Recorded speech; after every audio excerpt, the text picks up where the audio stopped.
Hey guys, second episode of the hand history series, and this one is a hand that I played on the online streets. I was facing a 3-bet pre-flop from the big blind, whose range is pretty tight, and post-flop he made 3 barrels, so wasn't too happy about it. Let's see how this hand went down.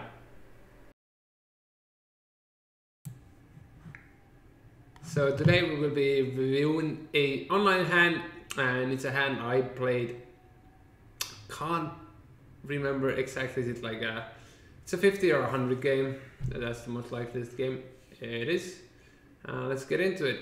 It seems very more. It's one thing I should be saying is I've noticed that if I don't do a proper warm up, and I remember yesterday we didn't have time for a proper warm up. I asked you actually, like, did you meditate? It's like, I don't have time to meditate today. I'll meditate later on after the session because there's stuff going on. Anyhow. And I've noticed that I tend to run like big bluffs first hour of the session if I don't do proper warm up, and so here we go. Well, it's probably better to run big bluffs the first hour of the session than the last hour of the session, because the first hour, like, people still are early in their sessions and have more discipline and willpower left to fold.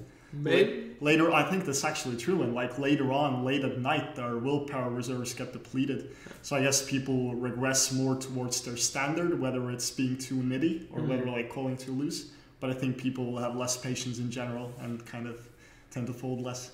But yeah, let's look at the actual hand. So I do a standard 3x open, and thought it's a completely different hand. Let's go then.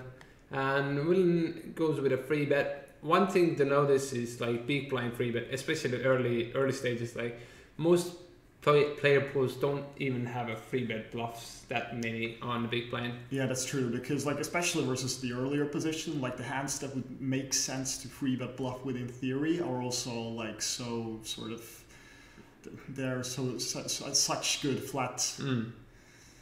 So yeah, we could even question like, should I be flatting here? But this hand, like, if I know his range is strong, if I invest this extra 220 and I make a big hand, it could end up being a big payday. Yeah, I mean, like this type of hand, like I would definitely be quite tight with my offsuit hands. For example, ace-jack offsuit is a hand that I probably wouldn't peel with here. Yeah. But like if my opponent was like a fish or something, then I would maybe consider peeling. But definitely preferring suited hands due to the robust equity they have. Especially when we think that their free betting range is going to be strong, then we're going to have better implied odds in the cases when we do hit our hand. So I think it's a pretty standard call. So I call, and Willen goes ahead with a very small size c-bet here, 1/3, a bit more. And I have a gut shot and a backdoor flush draw. I definitely have the implied odds straight away to, like, if let's say a queen of hearts runs out there, Willen has here. Okay, I don't think he ever isolates, so like 3-bets 10. So right now, like ace queen, ace king, I guess, and aces is what I would be getting paid from, and definitely even ace king doesn't give me like pay me off even if a queen runs up there. So implied odds are actually quite questionable there already as well. How would you react to this bet now? Do you float or? Yeah, I mean, I think I would probably still continue if we have the backdoor flush draw. If we didn't have the backdoor flush draw, then I'd probably fold. But with the backdoor flush draw, I mean, I think we still have like enough turn cards we can continue on, and maybe we can bluff later potentially. So I decided to call. Pretty good turn, you know, one of the best cards in the deck after a queen. And Willen now fires more than half a pot. We definitely are priced in to go ahead with a call, and I don't see any other option here. Probably no point to even. Yeah, I don't think there's much to discuss really. So we go ahead and I call. River is 5 of clubs, and yeah, not what we were looking for. And Willen goes ahead and makes 1k bet here, 1/3, and I was like, why does he even bet this board? Like, it's obviously like. We must have clubs here, and it's really hard for him to get value from worse if he has like ace king here. Even if he bets aces there, like I'm calling only 10s if I didn't raise them before, or 4s. Yeah, well, maybe you are calling only tens, but I think even like when he has ace king there, he could still get value from your ace queens and ace jacks. People often just don't fold these hands, especially versus a small bet on the river, and they definitely get to the spot with all of those combos. So I don't really like hate this kind of a value bet if he has like ace king versus the pool here. I truly felt like it was somewhat of a blocker bet in my mind, because I felt like it's fairly hard for him to give me any bluffs here, because what kind of floats can I have on flops? It's usually I have pre-flop already. I must have king queen of clubs, jack 10 of clubs, king jack of clubs, maybe 8 9 of clubs if I do open and call it pre-flop. What kind of like bluffs do I have? King jack, king 10, king queen of diamonds maybe, and ace-x of diamonds, but it's unlikely somebody would turn ace-x of diamonds into a bluff there as well. Yeah, and like even the king jack of diamonds isn't a bluff that he will necessarily think of when he's like on a clock and maybe has other tables open as well. So I think it's a spot where it's kind of hard to like. I think it's definitely a spot that the population under bluffs as well. Like most people, I don't think jam king jack of diamonds here versus this bet. Or maybe they do. I don't know. I expect that they don't. So yeah, generally I think I would definitely bluff this combo here, and looks pretty standard. Yeah, so I went ahead, and I guess one thing to keep in mind is that we have some tools on some different sites that help you learn more about your opponents. You have Poker Tracker, you have Hold'em Manager, you can shark scope your opponents. And if you're playing on sites that allow you to do that, you should be doing that.